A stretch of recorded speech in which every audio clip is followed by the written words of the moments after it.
E aí galera, tudo bem com vocês? Estou de volta com mais um vídeo aqui no nosso canal. E eu acho que todo ateu, ou pelo menos a maioria, já passou por uma situação semelhante a essa, de ter alguém com o dedo apontado em sua direção e falando: responde essa, ateu.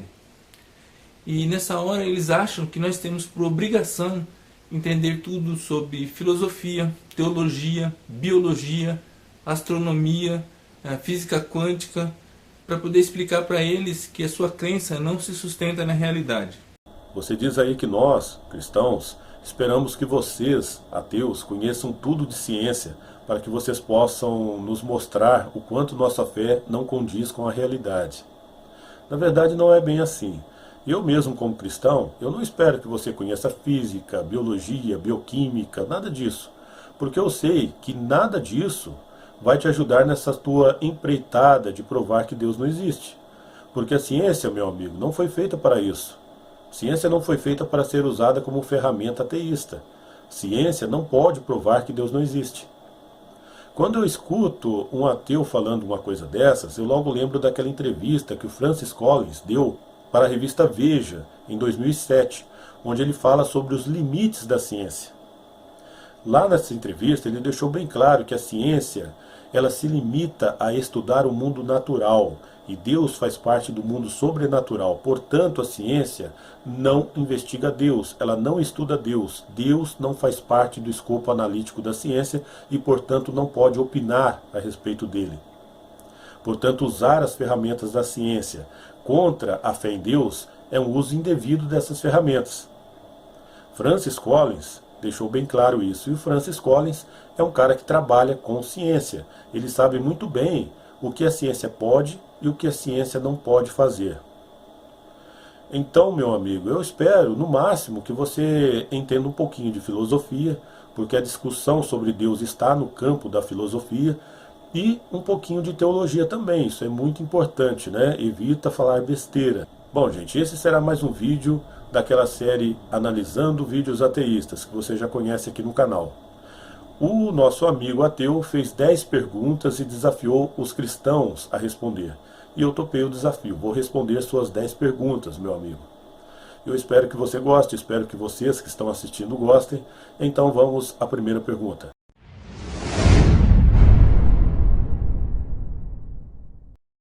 Por que Deus criou o mal?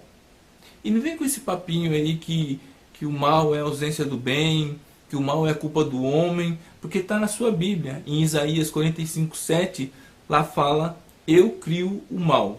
Então elabore uma resposta um pouco melhor que isso.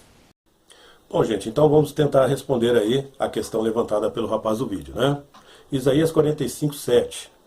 Esse versículo, gente, é um dos versículos mais citados pelos críticos que querem questionar a bondade de Deus ou apontar uma suposta contradição no texto bíblico. O crítico vai dizer mais ou menos assim: como pode Deus ser bom, sendo que ele criou o mal? Ou senão o crítico vai simplesmente comparar Isaías 45:7 com Tiago 1:13, onde é dito que Deus não tenta ninguém com o mal e também não pode ser tentado pelo mal. E aí fica essa suposta contradição no ar. Mas onde está o erro aí? O erro está justamente na leitura superficial que os críticos fazem da Bíblia. Esses críticos da Bíblia, principalmente esses de internet, eles geralmente não possuem um conhecimento básico das línguas originais da Bíblia. Ou seja, toda análise que eles fazem da Bíblia é feita em cima da leitura que eles fazem em português, o que nem sempre dá certo. Deixa eu explicar uma coisa para você. Tiago 1:13 está falando sobre mal no sentido moral. O mal moral, ele é sim condenado por Deus, porque o mal moral, ele é pecaminoso.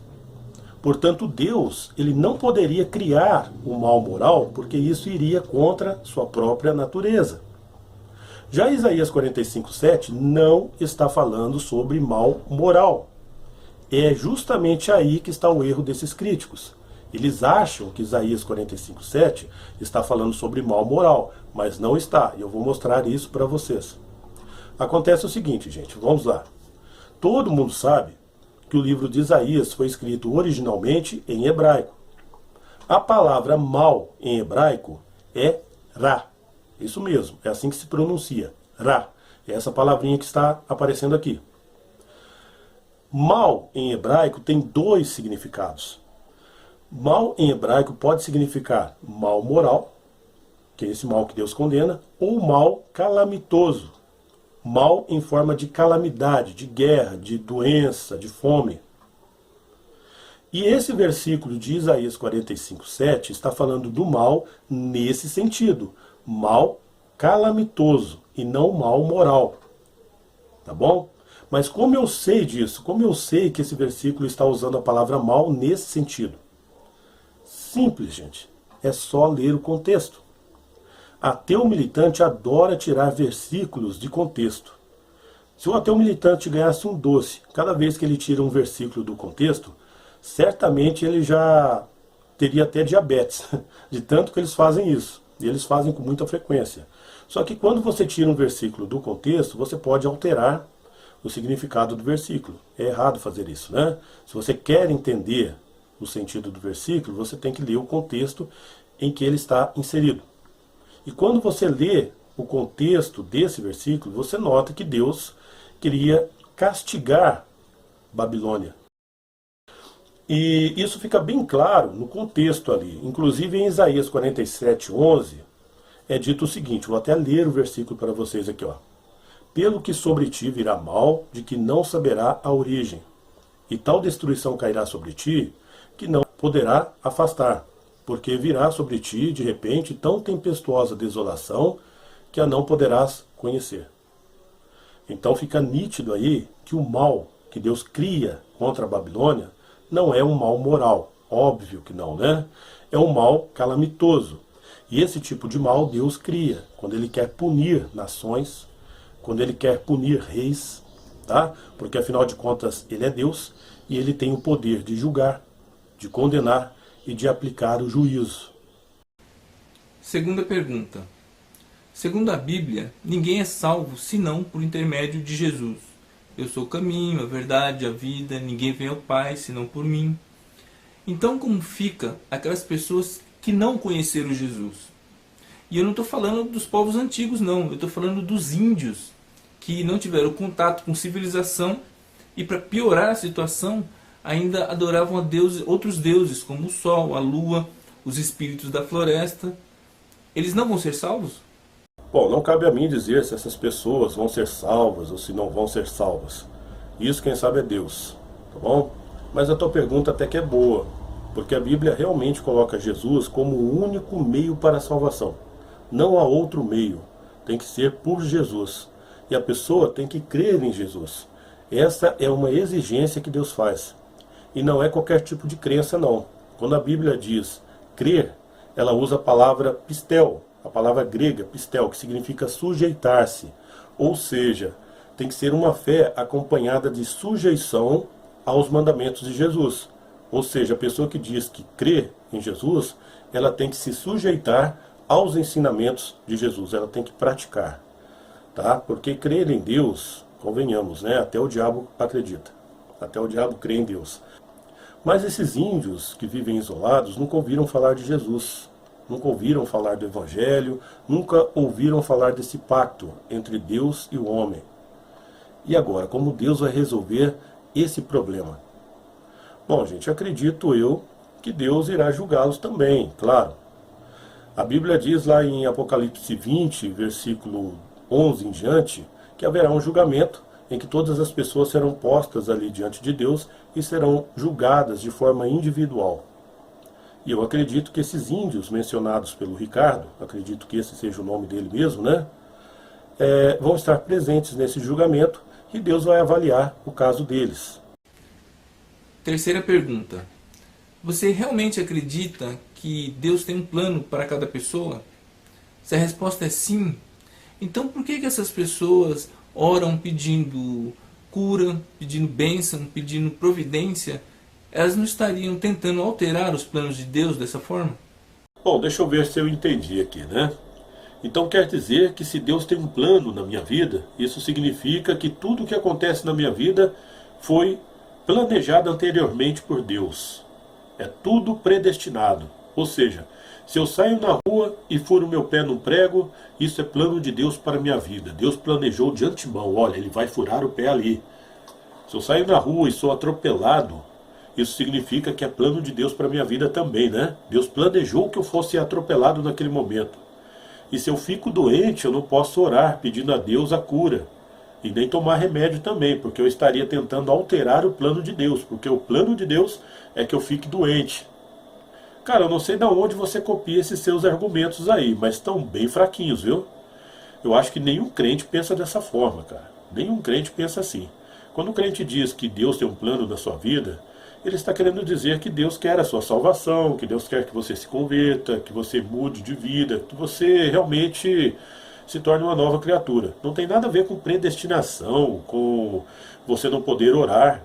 Muito pelo contrário, a Bíblia incentiva a oração. Ela diz que a oração de um justo pode muito em seus efeitos, né? A Bíblia incentiva a oração a todo momento. Ou seja, Deus, ele pode intervir. Ele pode mudar o que acontece com você. Não tem essa de predestinação, não. Esse seu argumento só faria sentido se você encontrasse um doido que pensa dessa forma. E é muito difícil, cara. Muito difícil mesmo. Então esse argumento seu aí, ó, realmente, ó, tá ruim, viu? Quarta pergunta. Se Deus é onipresente, Ele está em todos os lugares, então Ele está no inferno também? Sim, ele está lá também. Qual o problema? Essa não é a definição da palavra onipresente, ou seja, aquele que está presente em todos os lugares? Se Deus estivesse ausente em algum lugar, ele não poderia ser chamado de onipresente. Concorda comigo? A própria palavra onipresença, ela tem um elemento de composição oni, logo no comecinho, que na verdade é um prefixo que vem do latim omni e significa todo. Ou seja, a palavra onipresente, ela não deixa exceção, é tudo. Deus está presente em todos os lugares. Eu já acho mais correto dizer que todos os lugares estão presentes em Deus, porque lá em Colossenses 1,16 é dito que tudo foi feito em Deus, tudo foi feito nele. Ou seja, não há realidade fora de Deus. Quinta pergunta. Os cristãos atribuem um poder incomensurável a Deus. Então por que Ele levou 6 dias para construir o universo, a terra e seus habitantes? Não bastava um querer da vontade dele e todas as coisas seriam criadas num único instante? Ou o poder de Deus tem limite? Por que Deus criou o mundo em 6 dias? Ele não poderia ter criado o mundo em apenas um dia, ou apenas no estalar de dedos, fazendo com que tudo surgisse em uma fração de segundos? De acordo com o que lemos sobre ele na Bíblia, sim, ele poderia.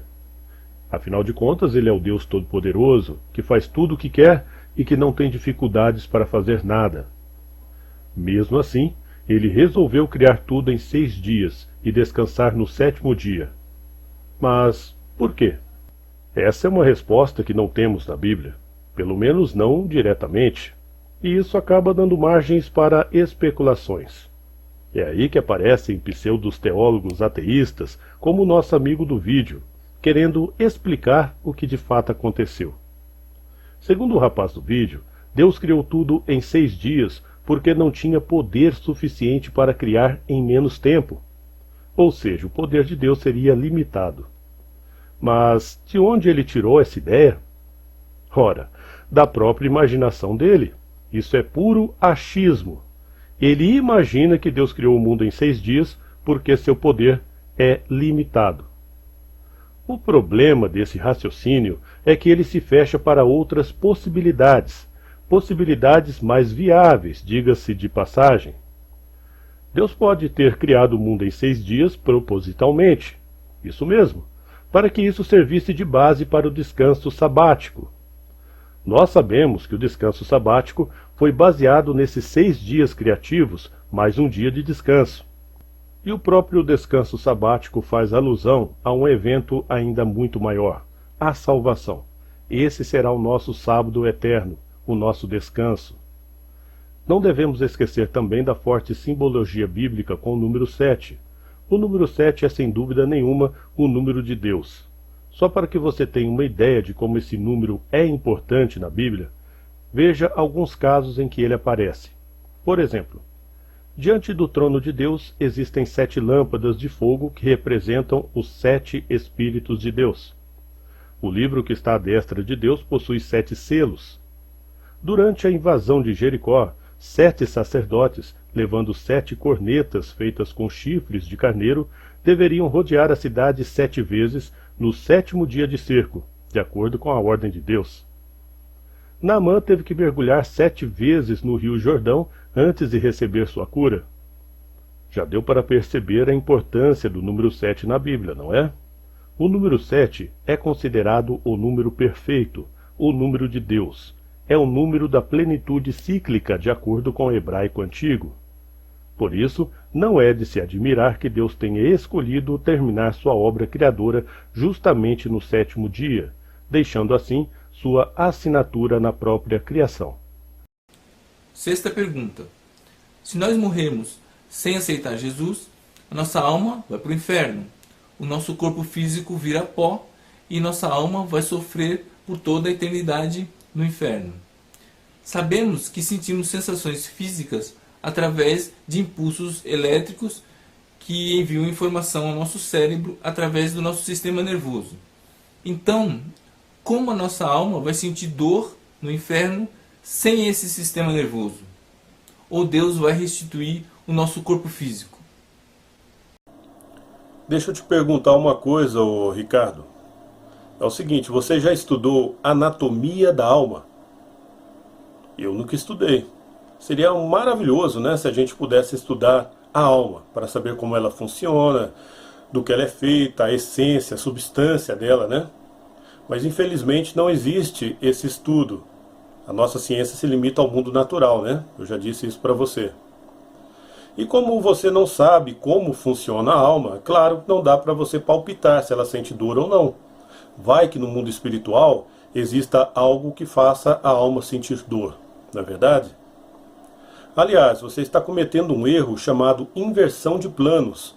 É uma falácia, que é justamente quando você compara o teu corpo físico com algo do mundo espiritual. Essa é uma comparação indevida. Você sente dor porque você tem o seu sistema nervoso e tal, mas e a alma? Como funciona a alma? Ela funciona como o teu corpo? Claro que não. Então isso é uma comparação indevida, uma falácia, tá bom? Sétima pergunta. Por que Deus é favorável à escravidão? Haja visto que ele não critica a prática escrava. Pelo contrário, ele a endossa. É só você ler em Gênesis 17:12, Êxodo 12:43 ou Êxodo 21. É só você conferir lá. Deixa eu perguntar de novo. Se Deus era favorável à escravidão, então por que ele libertou o seu povo da escravidão no Egito? Não é estranho que um Deus tão favorável à escravidão tenha se dado ao trabalho de libertar uma nação inteira da escravidão? Outro ponto que eu gostaria de ressaltar é sobre os erros anacrônicos cometidos por esses neo-ateus que levantam esse argumento sobre a escravidão. A maioria deles tem o costume de comparar a escravidão mencionada na Bíblia com a escravidão racial que ocorreu aqui no Brasil séculos atrás. Essa é uma comparação indevida, visto que muitos dos escravos mencionados na Bíblia não se tornaram escravos por motivos raciais. Na verdade, os fatores que levavam alguém a se tornar escravo na época do Antigo Testamento eram variados. Tinha gente que se tornava escravo por causa de dívidas, outros eram ladrões que se tornavam escravos para restituir o que roubaram, e tinha até gente que se vendia como escravo para ter o que comer. Mas a questão é, por que Deus não acabou logo de vez com a escravidão? Na verdade, ele fez coisa bem melhor. Ele transformou a escravidão em trabalho remunerado. Pense bem, o escravo passava boa parte de sua vida trabalhando de graça. Ele não tinha dinheiro, não tinha bens, não tinha nada. Se a escravidão acabasse de uma hora para outra, eles iriam se virar como? Sem dinheiro, sem bens? O que eles iriam comer? Onde iriam morar? Provavelmente iriam acabar se vendendo como escravos de novo, ou morreriam de fome no deserto. Então, na sua sabedoria, Deus criou leis trabalhistas em benefícios dos escravos, transformando a escravidão em trabalho remunerado. A partir daí, o escravo tinha direito a um dia de descanso semanal, indenização caso fosse agredido ou humilhado, e remuneração. Sim, remuneração. Os escravos passaram a receber por jornada de trabalho. Dessa forma, o escravo tinha como fazer seu pé de meia, ou seja, ele podia juntar algum dinheiro até que chegasse o momento de sua alforria. Isso mesmo, Deus também determinou a alforria desses escravos depois de um tempo de trabalho. Assim, pelo menos o escravo, ao receber sua liberdade, já tinha certa estabilidade financeira. Então, não, Deus nunca foi favorável à escravidão. Oitava pergunta, que na verdade são três. Por que Deus é do sexo masculino? E se o homem é a imagem e semelhança de Deus, então Deus tem pênis? E se ele tem pênis, por que ele faria um órgão inútil para ele, já que ele não tem necessidade fisiológica e não tem relação sexual? Bom, esse é o tipo de pergunta que você escuta, aí você pergunta para si mesmo, né? Será que eu escutei direito? O cara está perguntando se Deus tem pênis. Esse é o argumento dele contra a existência de Deus. E eu até imagino da onde você, ô Ricardo, pegou esse argumento. Esses dias eu estava navegando pelo Google, pela internet, né? E me deparei com um link de um site ateísta com 60 perguntas que prometiam transformar qualquer pessoa em um ateu. Aí eu pensei, poxa, devem ser perguntas fodásticas, né? Devem ser perguntas assim de alto nível mesmo, que vão deixar qualquer um em dúvida. Pensei assim, poxa, né? Será que vou me transformar num ateu se ler essas perguntas? Mas eu resolvi clicar no link lá. Aí eu dei de cara com uma pergunta assim: Adão e Eva tinham umbigo? E tinha uma outra pergunta lá assim também. Se sua... Não, como que é? Se você é retardado, sua alma também é retardada? Ai, meu Deus do céu. Pareciam perguntas formuladas por uma criança de 7 anos de idade. Sinceramente. E eu acho que é daí, senhor Ricardo, que o senhor anda copiando seus argumentos. Mas vejamos, a expressão imagem e semelhança, ela significa muito mais do que mera aparência. Ela significa que você, meu caro ateu, é um ser racional.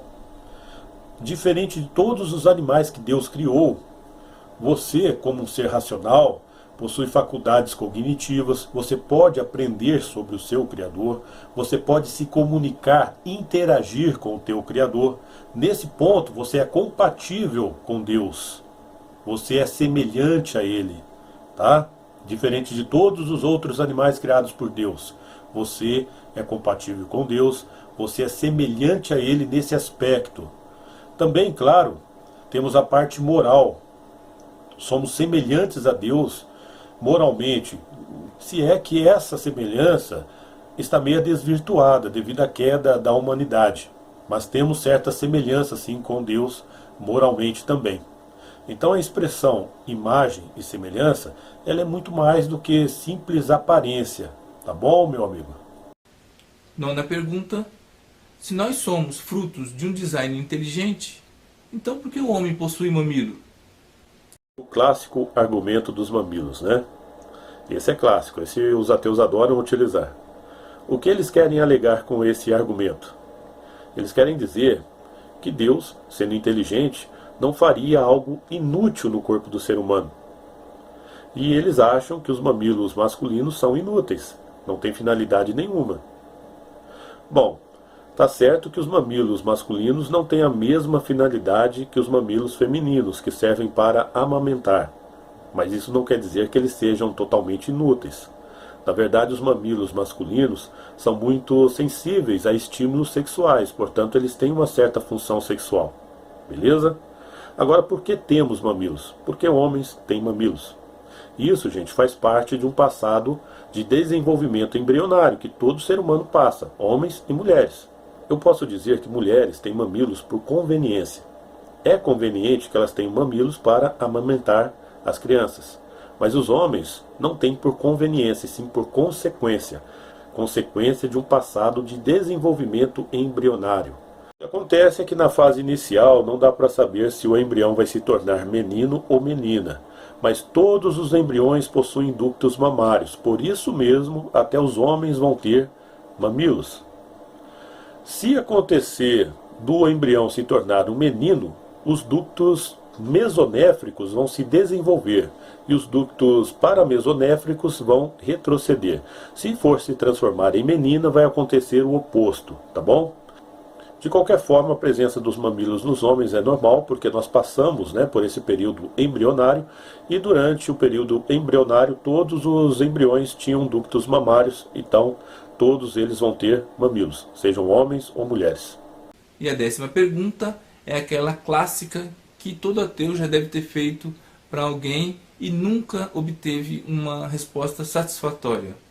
Por que Deus não cura amputados? Como assim Deus não cura amputados? E o caso do Malco, aquele soldado que teve a orelha decepada e depois restaurada por Jesus? Esse caso não conta? Porque tivemos aí uma cura de um amputado. Aí muita gente pode dizer assim, não, mas amputado é quem perde braço, perde perna. Negativo. Amputação, gente, é a remoção total ou parcial de qualquer parte do corpo, qualquer extremidade do corpo. E a orelha é uma extremidade do corpo. Quando ela é arrancada do seu corpo, dizemos que ela foi amputada. Então tivemos sim um caso na Bíblia de uma cura de um amputado. E os ateus continuam dizendo que Deus não cura amputados. Aí nesse caso, muitos vão dizer assim, mas eu nunca vi um amputado ser curado. Bom, o fato de você nunca ter visto não significa que não aconteceu, tá? Eu também não vi um monte de coisa. Eu não vi o Dom Pedro I gritando independência ou morte às margens do Ipiranga, mas nem por isso eu digo que não aconteceu. Só porque eu não vi, não aconteceu? E a tua pergunta já começa errada, né? Você pergunta assim, por que Deus não cura amputados? Ou seja, você parte do princípio de que já está provado que Deus não cura amputados, quando na verdade não está. Ou será que você já investigou todos os casos do mundo, em todas as partes do planeta, em todo o decorrer da história humana para saber que Deus nunca jamais curou um amputado? Eu acho que você não fez isso. Eu acho que nenhum ateu fez isso. Porque tudo que vocês têm é mero achismo. Vocês acham que Deus nunca curou um amputado porque vocês nunca viram um amputado ser curado. Ou seja, a base de vocês é nula. Tá bom? Então acho que a pergunta sua devia ser assim, Deus cura amputados? Ao invés de perguntar por que Deus não cura. Então é isso aí, gente, vou ficando por aqui, até o próximo vídeo, um abraço a todos aí.